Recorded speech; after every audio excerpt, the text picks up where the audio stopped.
Don't block the path of inquiry. Don't lay down rules that make it impossible for people to ask important questions. Welcome to the Thought Stretchers podcast, where we hope to stretch your thinking about important issues in education through rich inquiry. My name is Drew Perkins, and I'm your host for these conversations for complexity and nuance. In this episode, I spoke with author and distinguished Professor Emeritus Timothy Shanahan. This conversation centered on his new book, Leveled Reading, Leveled Lives: How Students' Reading Achievement Has Been Held Back and What We Can Do About It. We were joined by Melinda Karshner, who has been a guest twice before and served as a co-host of sorts here. I asked her to join us because her experience as a fourth grade teacher, which includes teaching of reading, and her significant experience with dyslexia would help surface important questions that I would not know to ask. Melinda was also gracious enough to allow us to republish one of her blogs, and that is titled Phonics Will Fix It, a Myth I Still Wish Were True, in July of 2024, and we'll be sure to include a link to that and her previous podcast appearances in the show notes. So I want to thank her for joining us on this conversation. In this new book, Shanahan lays out a compelling argument that the long-standing practice of teaching children with text that is at their instructional level is fundamentally flawed. He talked about how this model, which he calls a form of ghost retention, actually holds students back, disproportionately affecting struggling readers and marginalized groups. We discussed the research that he says supports the use of challenging grade-level texts, how he's changed his mind about this issue, and what this means for equity in the classroom. I had some questions about things like cognitive load and the necessary conditions for using grade-level text to work, and Melinda had some great and more specific questions that I think will be of special interest for those who work with developing and struggling readers on a regular basis. You'll hear Tim's advice for teachers on how to maximize intervention time. He also outlines his thinking for a balanced language arts block and explains what changes are needed in teacher education to move the conversation past the reading wars and equip educators to scaffold students up to grade level standards. Toward the end of the conversation, I also asked him about the importance of students reading whole books and how that fits with the Wonders reading program, which he is involved with, and some have wondered about themselves. Despite the fact that I wasn't a teacher of reading, I really found Tim's new book interesting and enjoyed this conversation, and hope you find it helpful. If you are interested in our professional learning here at Thought Stretchers Education, I encourage you to visit our website, which is wegrowteachers.com. There you'll find all of our professional learning, project-based learning, and differentiated instruction being big pieces of that, all underpinned by what we call knowledge-rich inquiry. And we also help teachers and schools in other ways. You can find all of that, including our blogs and this podcast. And I have mentioned a few times we've got a couple things on the horizon that I'm really excited about. And as we work to perfect them, we're getting very close to releasing an online differentiated instruction course for individuals and small groups, and our partnership with a PBL AI design tool that we think will be really, really helpful in that process. As always, you can reach out to me by email at drew@thoughtstretchers.org. And now here's my conversation with Tim and Melinda as co-host. I am here with Tim Shanahan and Melinda Karshner, and we're going to talk about Tim's new book that is getting some interesting responses, and apparently the reading wars are an actual thing. Leveled Reading, Leveled Lives: How Students' Reading Achievement Has Been Held Back and What We Can Do About It. I want to give you an opportunity, Tim, to share a little bit about yourself, and for those folks who may not be familiar with who you are, and then we'll give Melinda an opportunity to reintroduce herself, as she's been a sort of co-host in the past.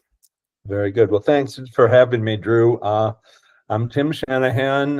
My title is Distinguished Professor Emeritus at the University of Illinois at Chicago, which largely means I'm old.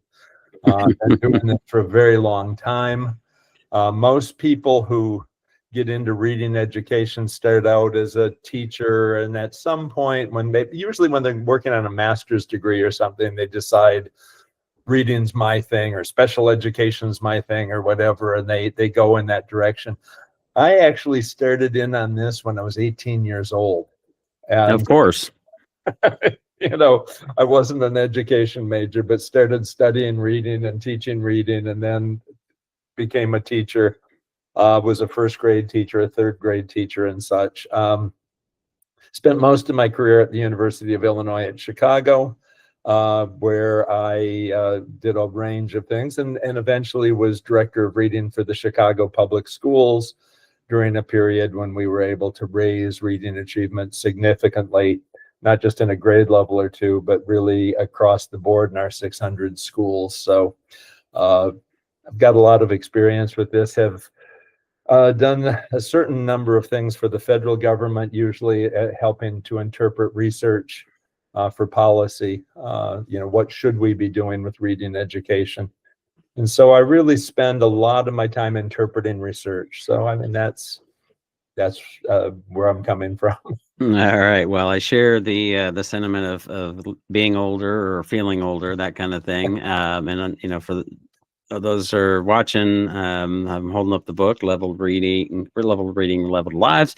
But before we get into that, Melinda, you want to reintroduce yourself? She's been on a couple podcasts now, and she has a blog that we have republished on our site. But just give them the potted bio. Melinda Karshner. I am a fourth grade teacher. I've been teaching for about 20 years. I think maybe this is my 21st year. It's like, I don't know, as you get older, you kind of forget.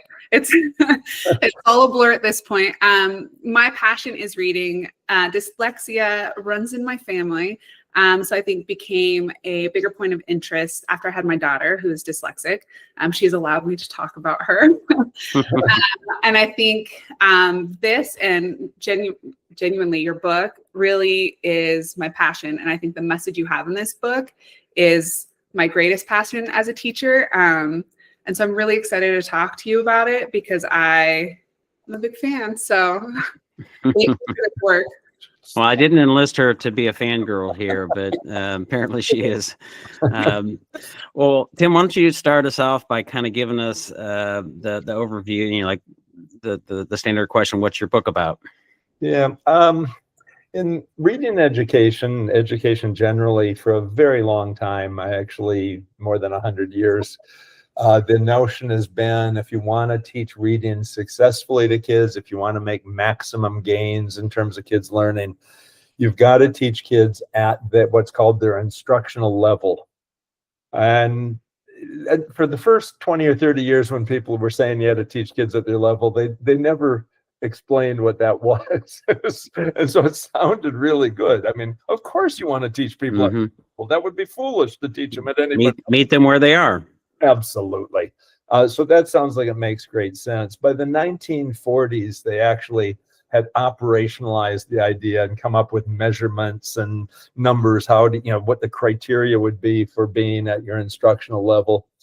And literally tens of thousands, hundreds of thousands of teachers over the years have bought into the idea, as did I as a teacher.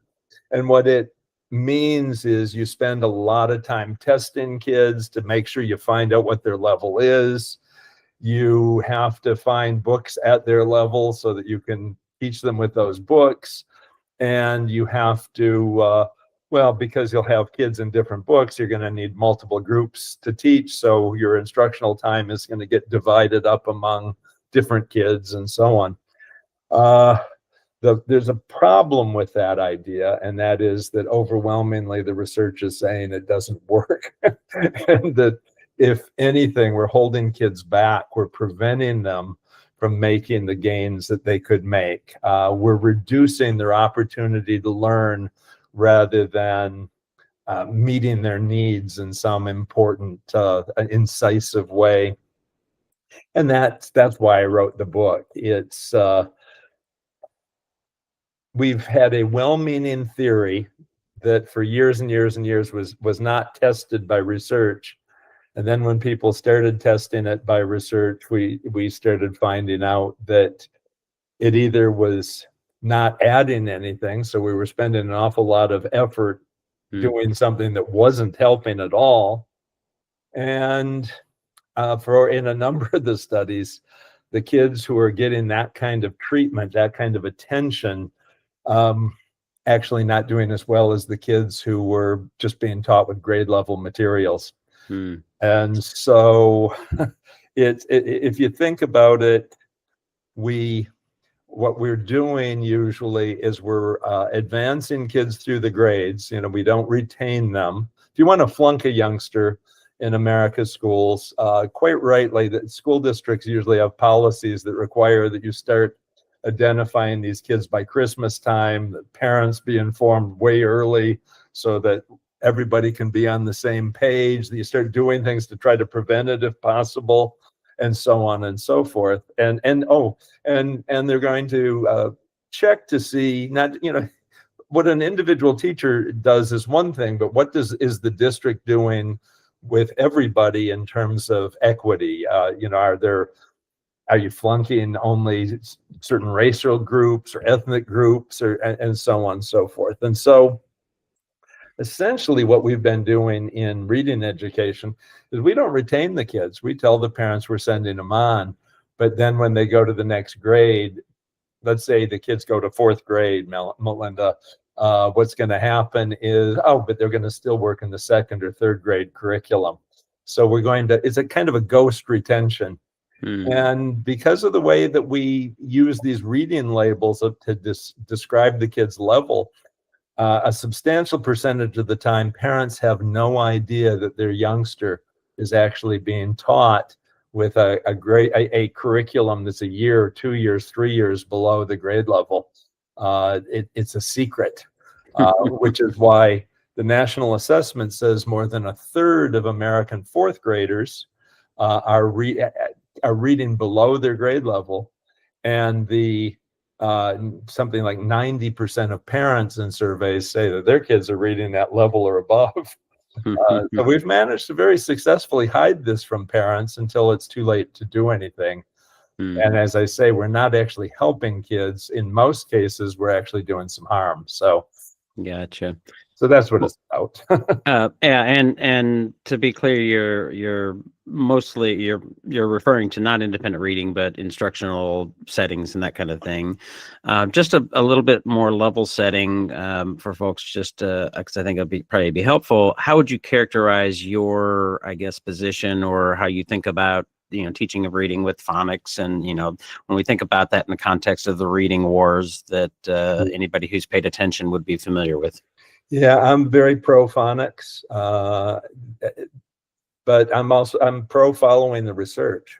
Back in the 1990s, when we were in a reading war and there were all these arguments, the federal government appointed a panel of scientists not to come in with opinions, but to make a finding of fact by reviewing the research. And I served on that panel, and we found that phonics instruction and phonemic awareness instruction, which is related to that, are helpful to kids.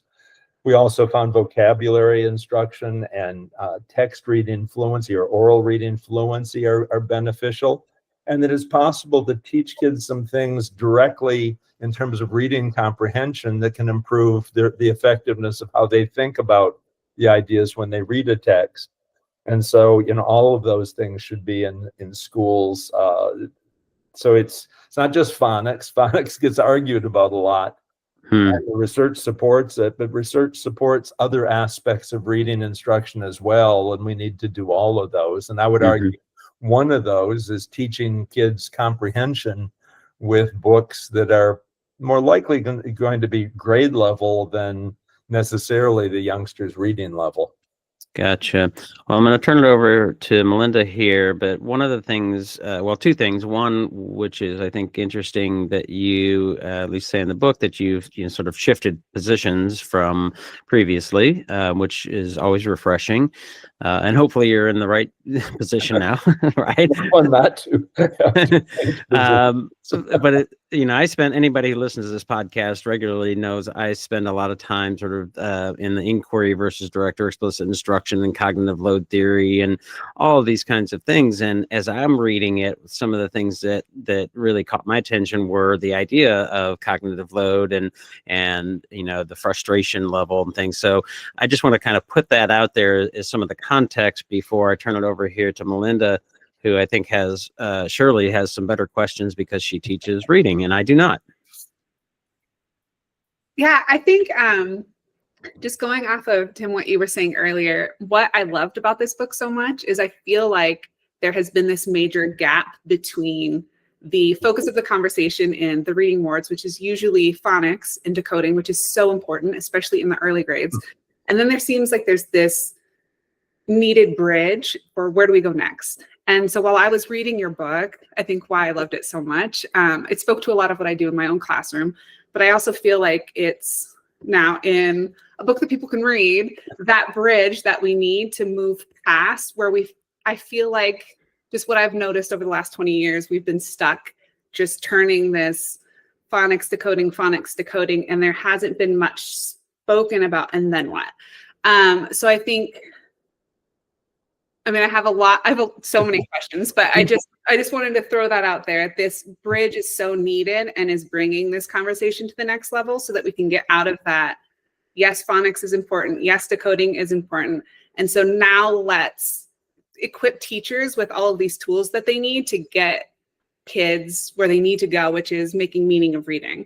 So I think one of the questions that I really wanted to ask you is, especially like in real life classrooms, and I've seen like on some of the maybe pushback is this idea that, well, if you're not meeting kids where they are, and if you are giving them challenging text, then maybe that's not equitable. I feel like your book really speaks to how it's actually more equitable to ensure that kids are getting challenging text and every kid is equipped with these tools. So can you speak to teachers who might have that fear that if I am giving these kids this challenging text, it's going to be hard and it's going to be frustrating, and it might feel uncomfortable for me.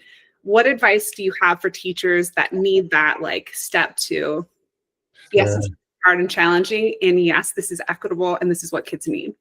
Yeah, Melinda, I think maybe the best answer is an unfortunate story about myself. I've been, as I mentioned earlier, I've been doing this a long time. I've been in this field for 56 years. So that's a commitment, I would argue. Back in the 1980s, when the research that I have referred to with regard to this book, a lot of that wasn't even done yet. And so I was certainly very much a believer that you had to teach kids. If you're going to be successful, you had to teach kids at their level, and you had to match them to the text in the right way and so on. During that time, there were some sociologists, Maureen Hallinan and Aji Sorensen, who were doing a number of studies about the sociology of classrooms. And one of the things they were looking at was when kids are taught in these reading groups, which are clearly ability-based reading groups, some are good readers, some are poor readers, and so on. They were curious how that comes out, what that's supposed to do. I mean, the original theory of this was you'd have multiple groups, but they'd all be making progress. Everybody'd be moving forward, and it'd be equitable because everybody'd be successful. What they were finding is the kids in the lowest groups were not just low, but they were growing much more slowly in reading than the rest of the kids. And in other words, they're falling further and further behind. And what they were finding was that the kids most likely to be in the low groups were racial minorities. That was their specific look, was at African American kids. And their conclusion was that this teaching kids on the basis of their ability was actually penalizing the African American kids and holding them back, and essentially the grouping was resegregating the classrooms and so on and so forth. And I remember at the time thinking, well, they have no idea what they're talking about. That the whole point of teaching these kids in that low group is to match them to the book so that they can actually make progress. And now I look at the studies that say, oh no, you're actually holding these kids back. You're not moving them forward. And I'm horrified, So essentially, what the research then was saying, that African-American kids were penalized by this approach and that they would do better if we did it. There are more recent studies that say the same thing is true of kids from single-parent families.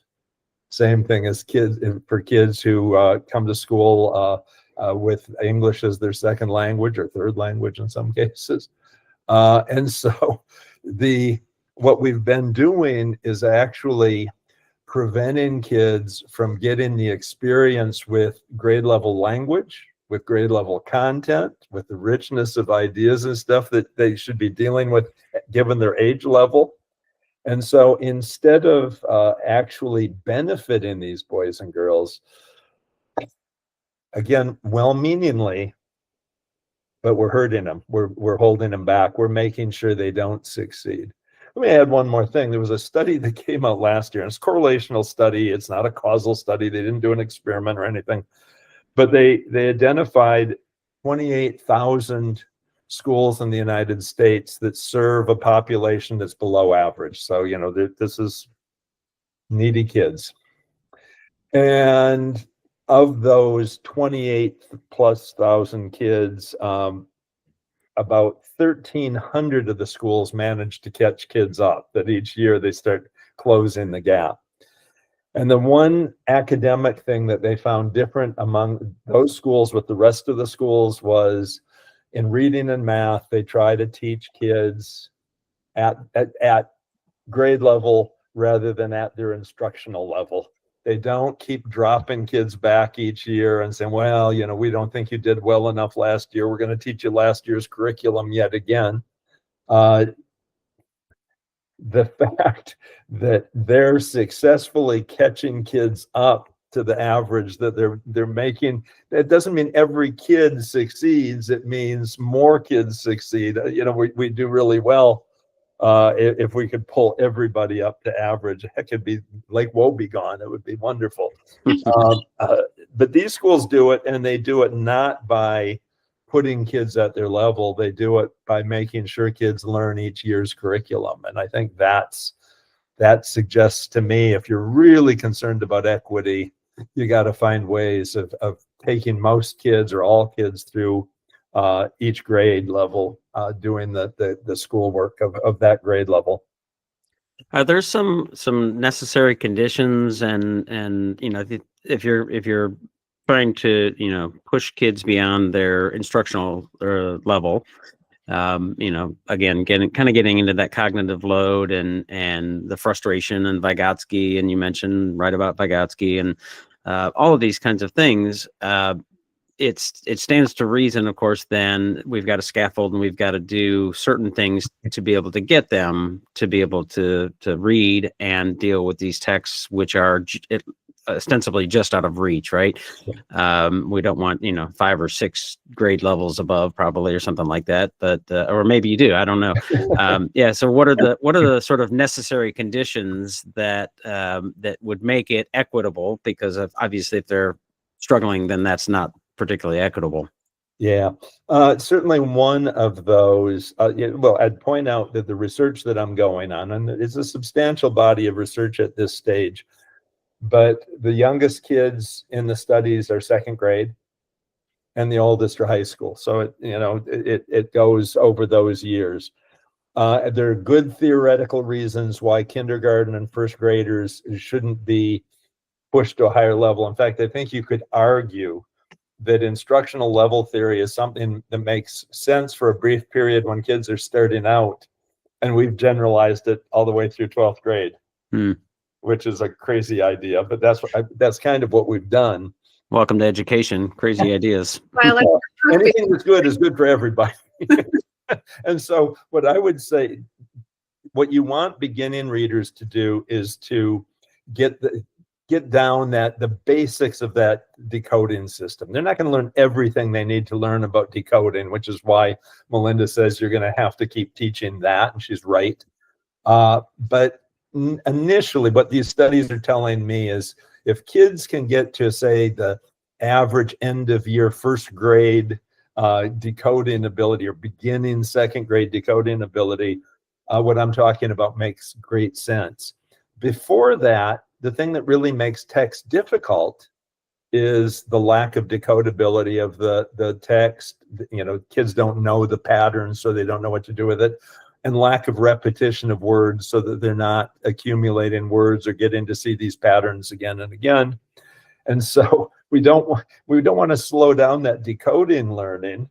I have a whole section in the book about this because, let's make sure we do the right things and not overdo things. But certainly those beginning readers, no matter how old they are, I wouldn't be pushing them into complex text except reading to them. But by the time kids are reading, say that the way a beginning 7-year-old should be reading, and again, average, we're not talking superstars here. The studies say actually they do better if they're taught with more challenging text. And that goes, from then on. Let me just, you mentioned 5 or 6 years difference. Theoretically, and there are some case studies where in fact people have managed to teach kids with that kind of a gap. In a regular classroom with a bunch of kids and all the diversity, and you might have a new teacher, not someone like Melinda who's been there for a while. You can put enough challenges that you say, no, that's too big a gap to take on. Absolutely. But most kids, if you think about it, kids who are behind, let's say we're talking 4th grade, most of the kids who are behind are going to be at 3rd grade level. The next smallest group is going to be, next biggest group will be at 2nd grade level, right? It's a normal curve. And so, the notion of, well, is it possible to scaffold a year or 2 years? Oh gosh, yeah. Which means almost all your kids could be doing just fine being taught with grade level material. Gotcha. Melinda? Yeah. Okay. So these are I think the heart of everything that I read in this, and my passion with as a teacher rather, especially with my struggling readers and kids with dyslexia. I absolutely do the things that you do, and successfully the scaffolding, making sure that they too have grade level text. And what I found, and you speak to this in your book as well, is it increases their engagement drastically. So they're excited. They come running to my group because we'll do a little bit of decoding practice. I'll sneak in some Morton Gillingham, and then we dive into the book. So they're applying those skills into a grade level book, and then they see themselves as readers.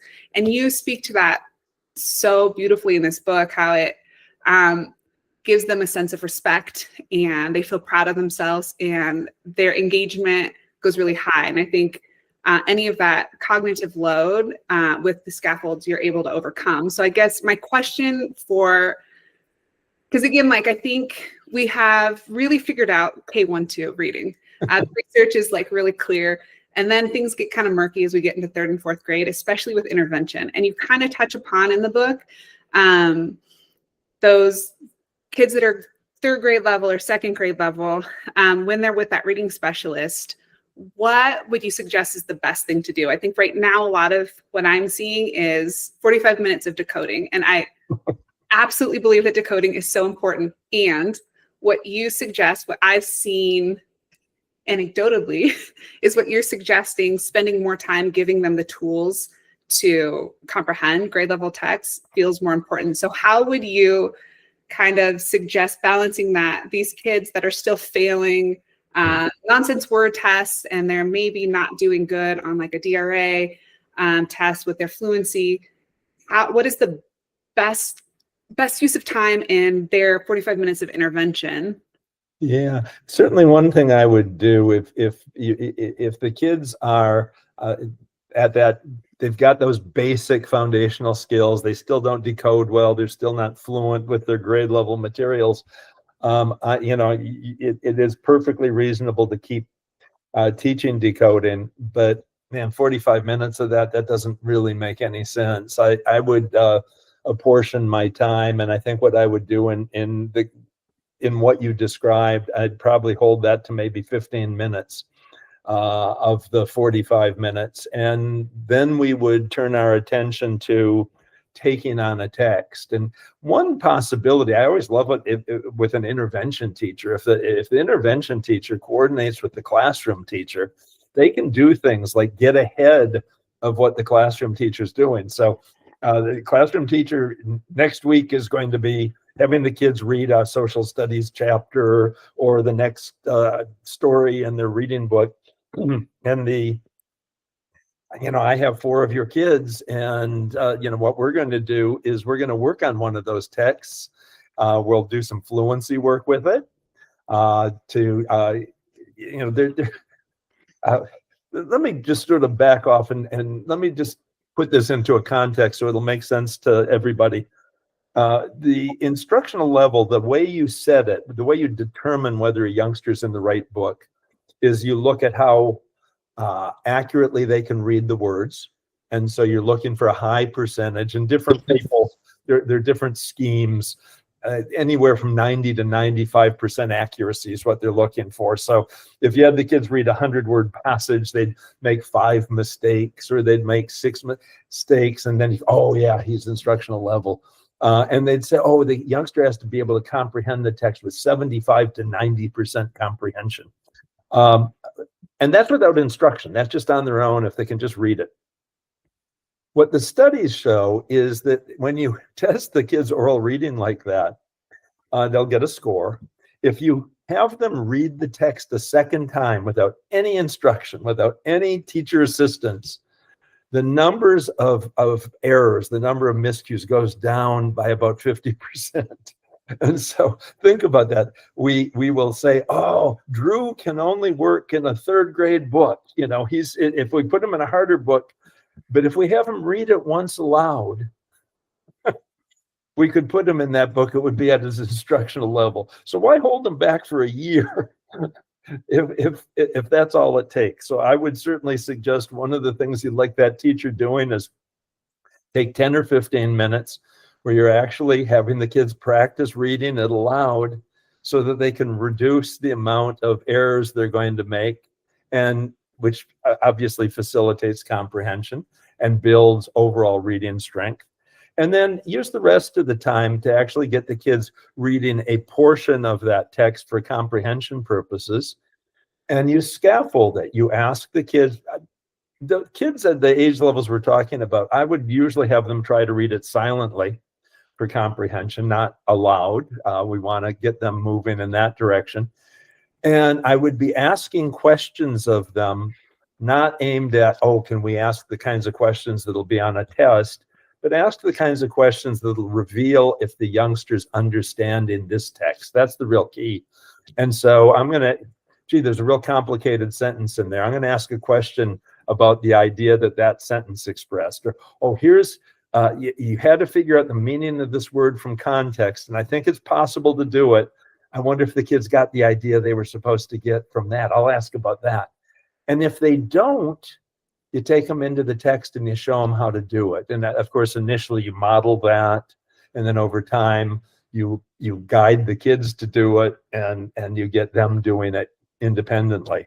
And if you do those things, what you're going to find is when those kids go back to their classrooms, not only are they going to have slightly better decoding skills, but they're actually going to be able to participate with everybody else, and it'll give the teacher some support that, wow, that kid was struggling, but he's actually doing okay in the reading group now, or he's doing okay with the social studies book now. He wasn't earlier in the year. He can take on some of this stuff. And the kid, of course, is over the moon, because in the past, he was always in the dumb group, or he wasn't able to participate, or would get it wrong, or the teacher would spend all of her time with him, none of which makes a kid really happy. So that would be how I would break up the time on average. Follow up, Melinda?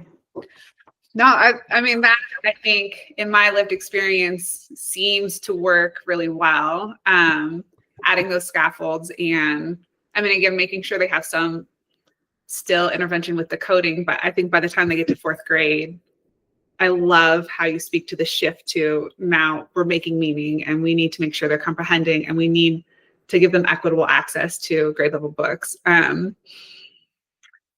How about, because I think like key to all of this is that engagement and that like, I feel like a reader now, which is so important in fourth grade, especially that like, I think maybe the most powerful thing about moving away from level text is kids know what group they're in and kids feel what group they're in. And that absolutely defeats the kids that feel like they're in the low group or they're doing baby things, or I'm still doing just phonics for 45 minutes and that's babyish. That's what kindergartners do.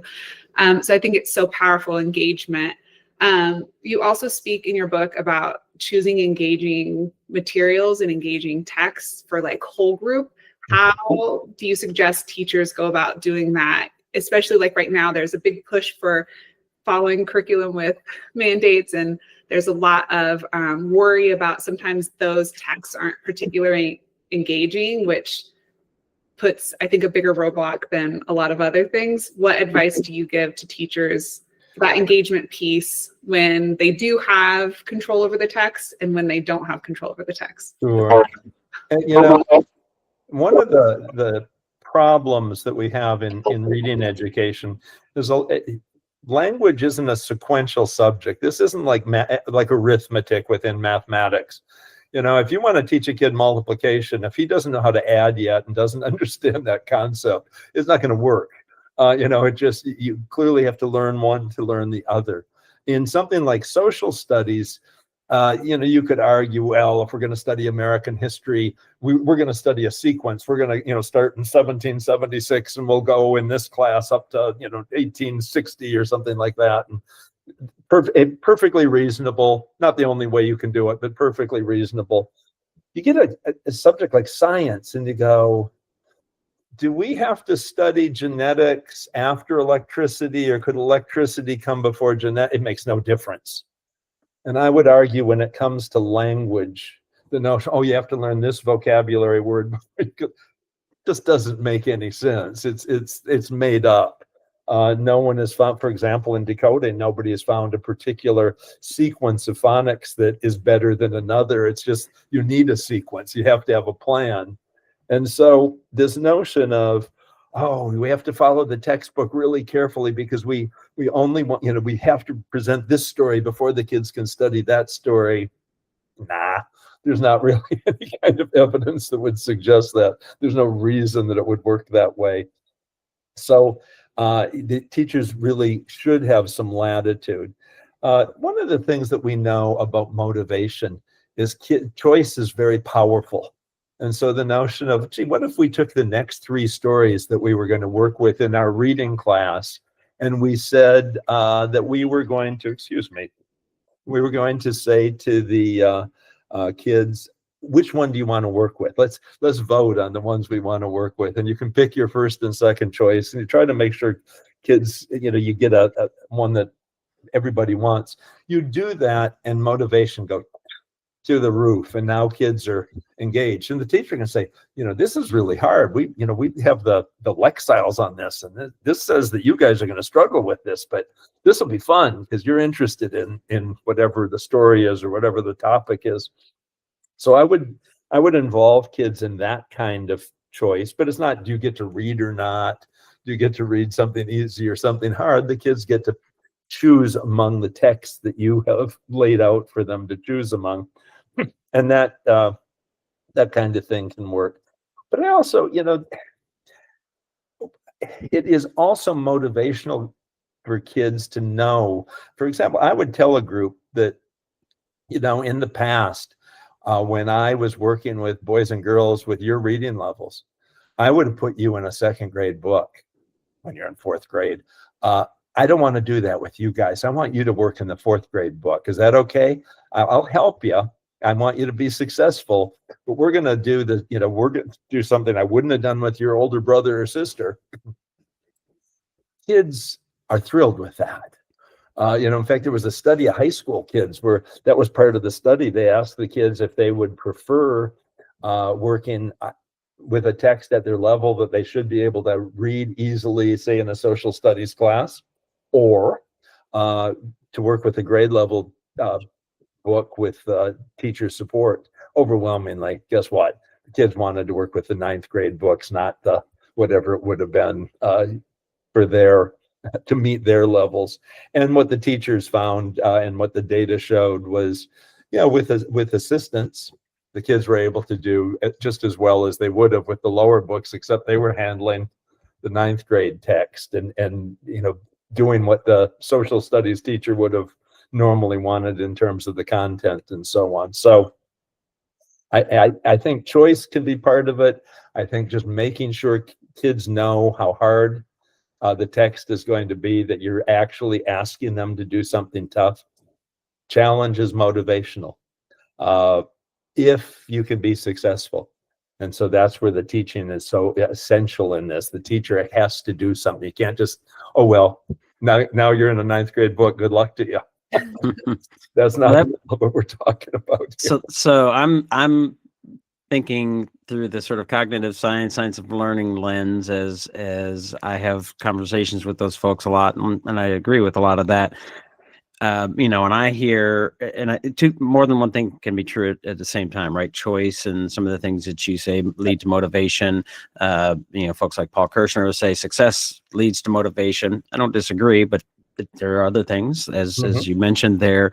I think the term frustration level and productive struggle are things that the science of learning folks will just absolutely lose their mind over, right?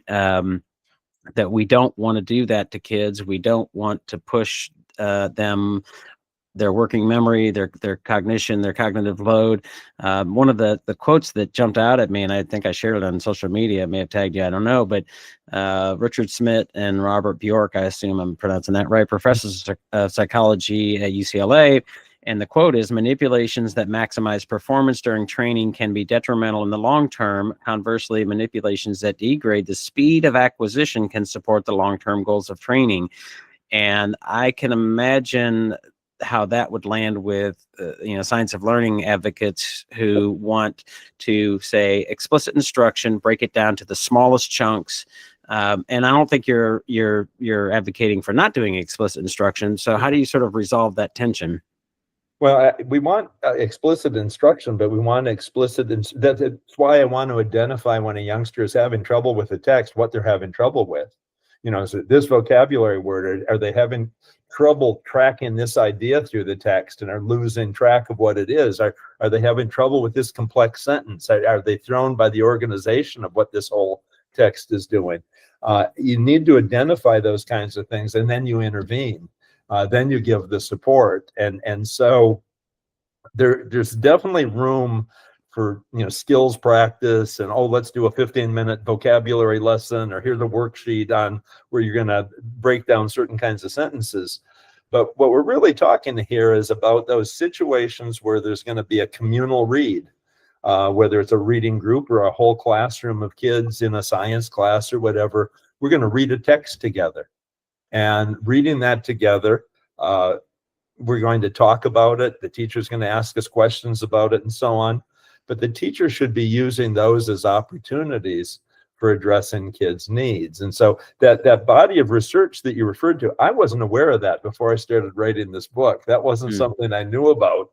And it's not specifically about teaching reading. It's about verbal learning generally. And so it's not strong evidence in support of what I'm saying, but certainly by analogy, it's very supportive. It's very consistent.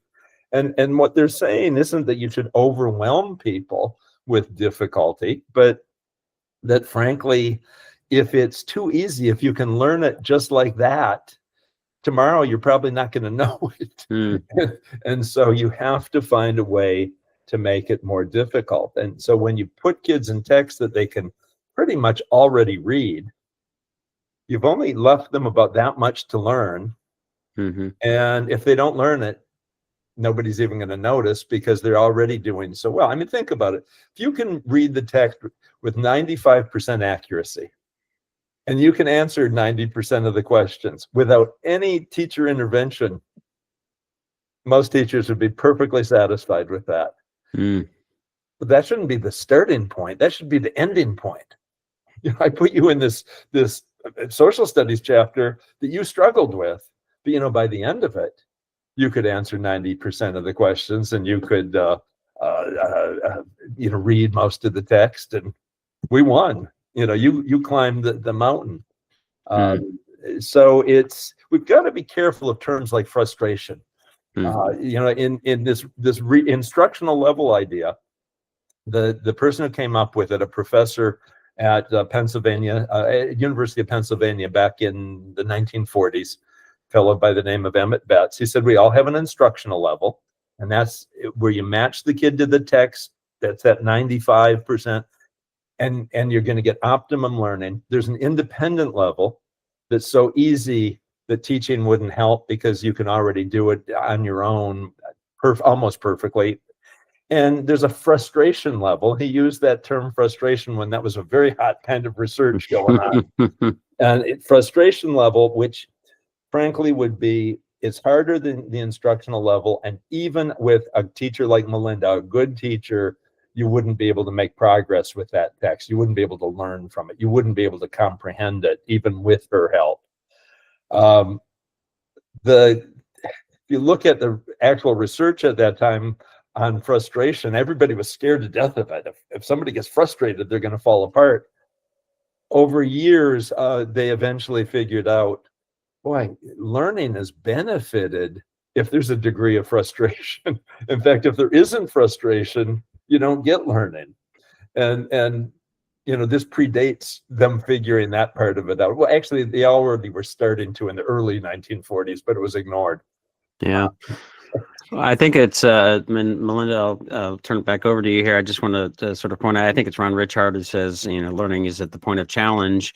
And that, I think, also assumes some of the things that you're talking about, Melinda, that you mentioned of like, so how do we set the scene? How do we prime the pump? How do we, what's the culture? What are the things that need to be in place in addition to good teaching and scaffolding that allows a student to sort of be empowered to think, okay, I can do hard things, which is a life lesson, not just an instructional lesson. So Melinda, have at it.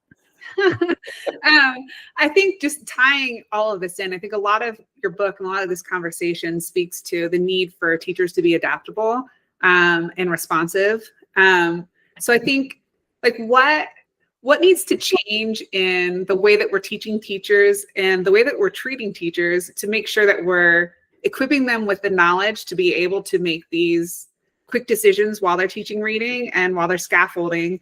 And what do we need to do to trust teachers more and to, when they're going to school to learn how to be a teacher, what specific tools do we need to make sure that we are giving teachers so that they can do this work? Because it is hard. Everything that you're talking about is hard. And I think that's the trickiest part about the answer to how to get kids to read is it's hard and there isn't one answer and it is a very ever-changing, adaptable thing. So what do we need to do to make sure teachers are equipped to handle all of that? Yeah, I mean, let's start with what you just said, that teaching's hard work, making kids successful is hard work. Frankly, teaching by the instructional level, the way we've been trying to get kids in just the right book is actually hard work. It's just wasted work. And so I don't have a way of making teaching easier.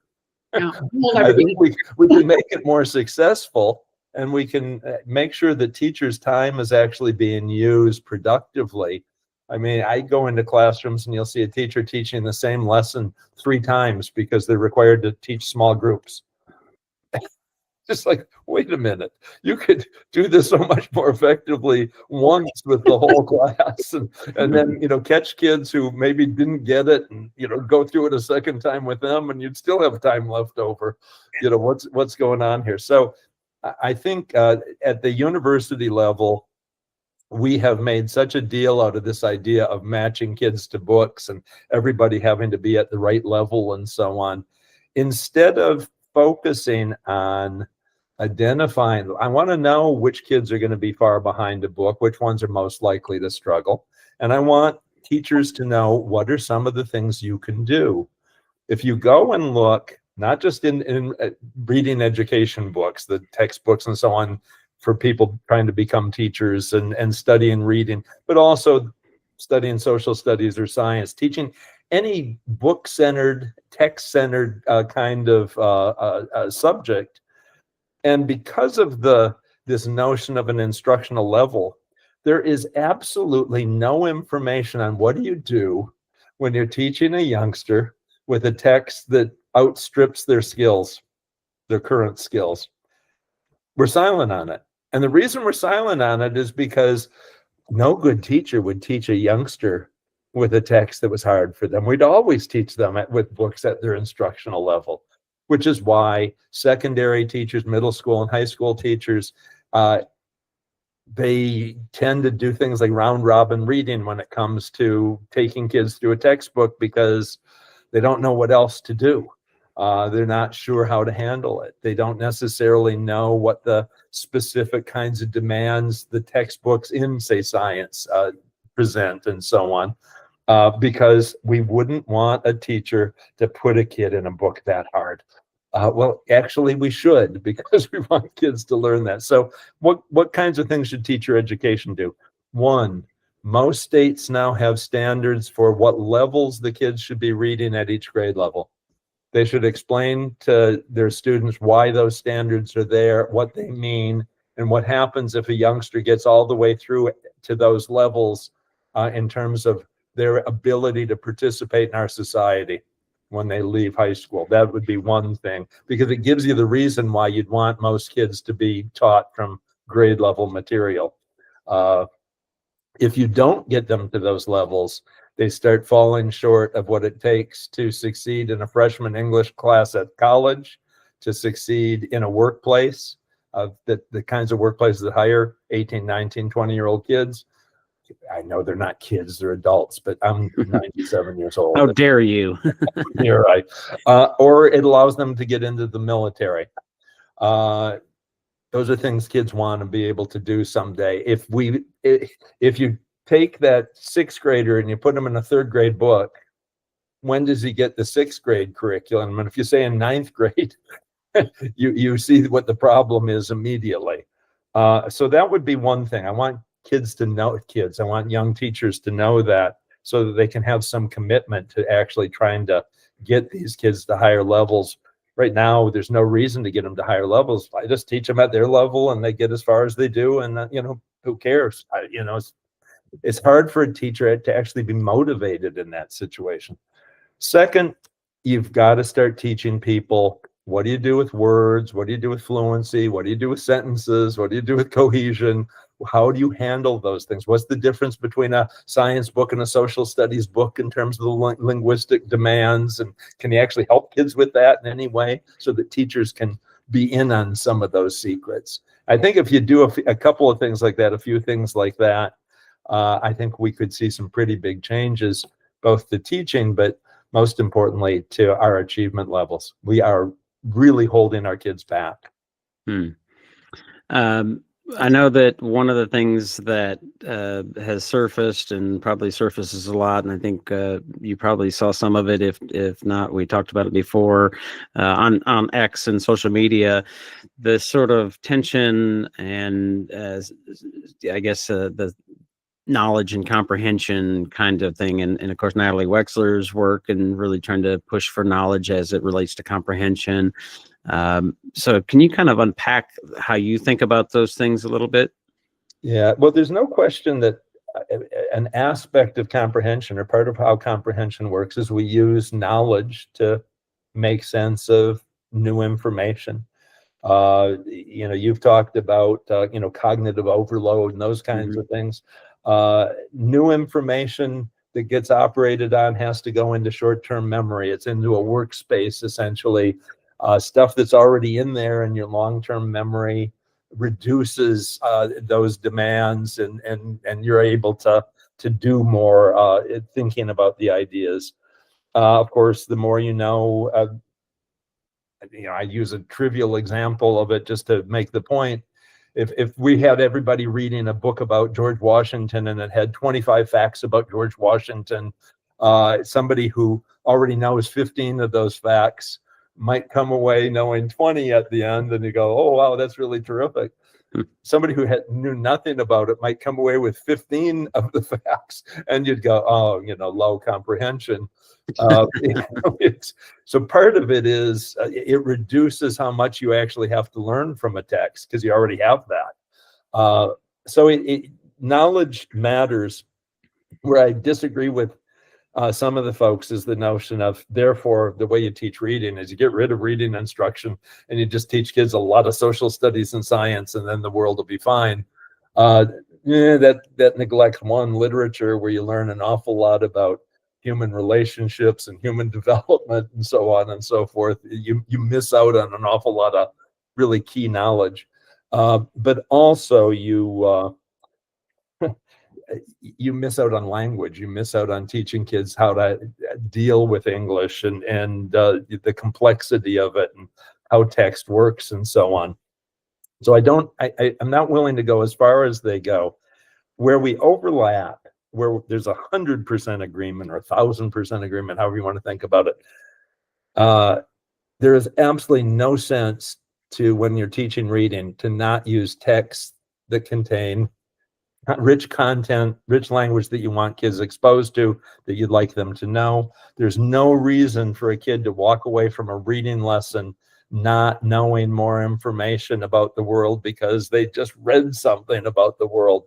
I cannot think of any argument of why you would say, like a lot of teachers do, well, it doesn't matter what they read, it's as long as they're reading.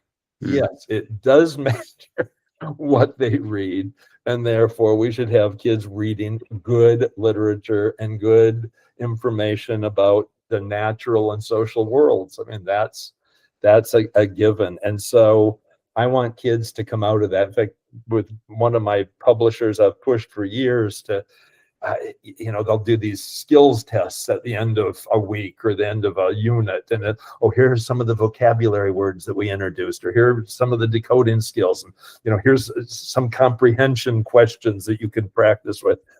And why don't you test them on the content? You had them reading about this idea or that idea. Why don't you test them on some of that content to see if it stuck, and to communicate to the kids that we want it to stick.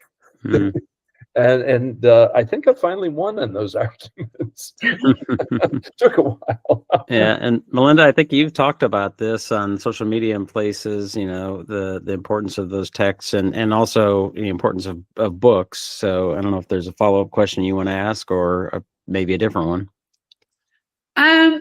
No, I think when you're thinking about like the teaching day, so I think another issue that pops up is, when do you fit it all in, and when do you balance? And I think in your book you talk about you still are teaching reading while kids are reading as social scientists or as scientists. So how do you balance everything? Like, kids absolutely need novels during the day. They absolutely need to learn how to read content areas. How does it all work? Yeah, well, when I was director of reading for the Chicago Public Schools, I promoted a framework that said, look, there are 4 areas of learning that kids have to do in the language arts when it comes to literacy. They have to learn words and parts of words, which gets you into, in the lowest grades, of course, is decoding and phonemic awareness and stuff. As you move up the grades, it's morphology and spelling and all that. Those kind. Kids have to know a lot of things about words and how they work and how to read them and how to spell them and so on. And they need teaching in that. But if you look, words alone don't get you there. That's where fluency comes in. You have to be able to read those words within text. You have to make it sound like text. You have to group the words appropriately so that they can make meaning. And so the correlations between being able to read words and being able to read words in text, the second one has much higher correlation with reading comprehension than the first one. Clearly, being able to read the words contributes to the fluency, but you've got to have both of those. So I want teaching in both of those. And I want the kind of reading comprehension and instruction that we've been talking about. And I want writing instruction. I want kids writing about these ideas, not just reading about them. Those four things have to be taught. And there is absolutely no research that would say, and this one is more important than that one. So I mandated that essentially on average over time, you had to teach all four of these things. You have 2 hours to teach reading language arts. I want a quarter of the time in each of those slots. That doesn't have to be balanced on a given school day. A lot of upper grade elementary teachers would feel very strongly that I'd rather spend an hour on reading comprehension with a text and do it every other day, and then I can swap that out with the writing time, and we can really read for a while and really do some. All for it. That's just fine. You want it to balance out over time, though. So I would argue that's how you handle that piece of it. And there is absolutely no reason why, and you can do this by juggling the time or moving the books or whatever. We're teaching. I have the ABC program that we're using for teaching reading, but every 3 weeks I pull in the social studies book, and we actually do our reading comprehension with that. And so the kids get a double dose that day. Or we use the science book, or we have the weekly reader or whatever it is, and we use that for our reading comprehension lesson to change it up, or to give kids a look at a different kind of text so that I can make certain points. Those kinds of things. And I think what you find is you got plenty of time for doing those things. The way we do language arts right now, because of the need to do small groups for everything, you end up with very little time to teach. A typical kid is probably getting 10 or 15 minutes of reading comprehension a day, which is just crazy. I'd much rather have the teacher working with the whole class and have that longer chunk of time. And even, like I say, maybe you juggle it across days so you get an even bigger chunk of time, which really allows you to help the kids dig in on a text. Drew, you want kids to have memory for the content and carry it on? I bet they're more likely to under that circumstance than the way we're teaching it now. Yeah. Melinda, when we talked in March with Jackie about and that episode I'll put in the show notes, the Beyond Phonics, the challenge of teaching dyslexic students, or something like that. I remember you mentioned, or I think Jackie mentioned, a curriculum that you were like, oh, this would be my dream curriculum, or something like that. What was that? Probably Bookworms, because okay. Bookworms is very novel based. And then, like what I would do with something like that, because it's so engaging usually with the novels, and then still teach reading through the lens of, now I have my social studies textbook and we're still doing reading. Because I think maybe the problem with Bookworms is, and I think Tim speaks this in his book, you really need a balance of different types of text. And so there's such value in short passages and short stories. And you do need to balance all of that. And I think getting teachers to have the freedom to do that. And I love how you said, like, bringing in social studies and science into that reading block, so you're really looking at it through a reading lens, is really important as well. But I think that balance is so important. And something like Bookworms with some other, 15 minutes a day, even of more phonics in the upper grades, is just so powerful for kids. One of the things I like about Bookworms, and it's not a program I have any association with, except friends with the author. I don't think that counts. They are scrupulous about making sure kids are taught with grade level text, rather than having them drop them back to their reading levels. And there are a number of studies on Bookworms showing its effectiveness. Now, it clearly has more things going on than that. They teach writing, and they do a number of things. And so you can't say, well, those studies prove that what Tim is saying is right. But those studies do say, gee, these people are successfully teaching kids to read with text at grade level instead of at their reading levels. Maybe we should look at, what they're doing, or somehow their package is making that successful. So kind of getting on, staying on that topic of having books and novels and the importance of that, which I understand is something that you would advocate for. One of the things that I'd seen as a question, I guess, curriculum was Wonders and your involvement with Wonders, and somebody was wondering like how you would sort of think about what they would say, and I don't know that curriculum, that Wonders fourth grade up doesn't have books, and how you think about that I guess misalignment or whatever you would call it. Right. In the basic program, it doesn't. It's short selections, complete stories and things like that, but also excerpts and essays and all that kind of stuff. Schools can supplement it, provide novels and so on, but the basic program is shorter works, and there are a couple of reasons for that. Certainly, one is most skills and abilities can actually be taught just as effectively with a novel as it can be with excerpts. It goes either way, so you could use that to argue either for or against what we're doing. One of the things that you're expected to do in a reading program is expose kids to a pretty wide range of literature and a pretty wide range of authors, and authors differ historically, authors differ gender and race and ethnicity and so on. If you can pick 6 novels this year to teach reading with, or 40 excerpts, I can represent a much wider range of American literature and so on. And so I look and say, gee, I don't know, are we doing damage to how kids think of literature? I go and look at how did some people who are very literary, like Robert Frost, he was a teacher for a while. Do we know anything about his lessons? Well, yeah, he used excerpts. Well, what about somebody like Toni Morrison? Oh, yeah, she taught literature for years. Well, she used excerpts.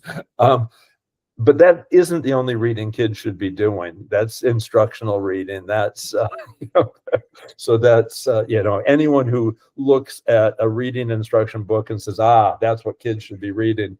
No, that's what we teach kids with. They should be reading a much wider range of books than that.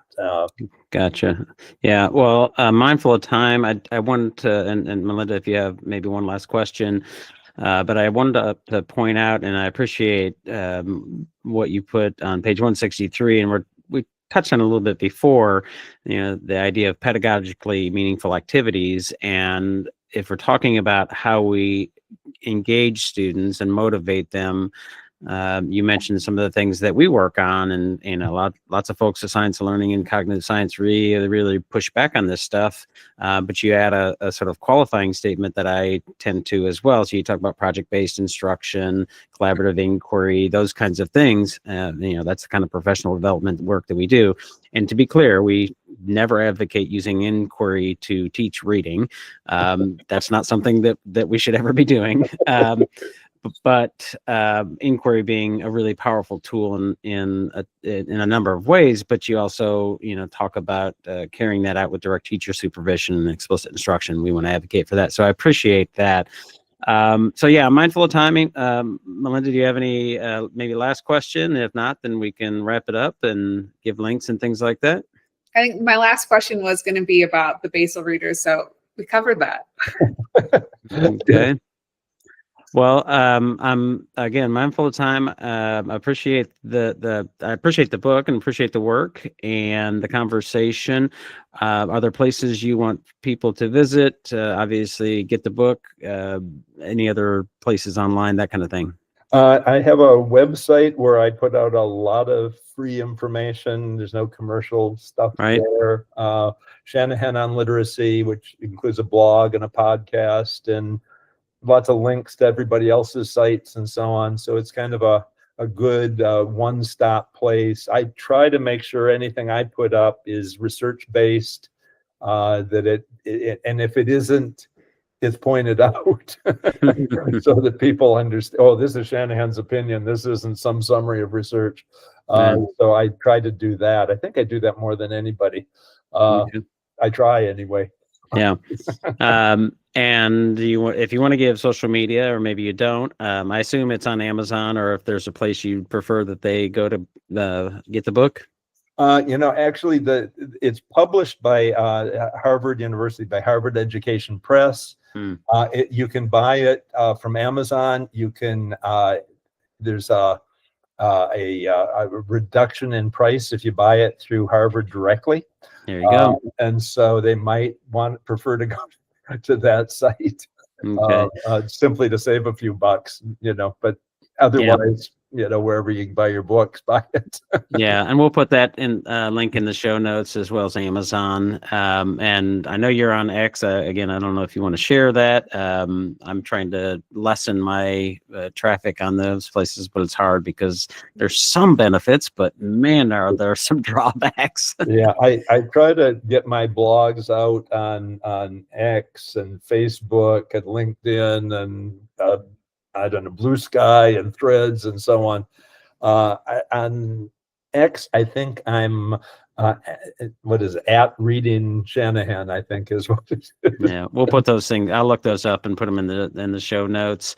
So the book is, I'm holding it up here. It's kind of blurry for some reason, but Leveled Reading, Leveled Lives, how how students learn, folks.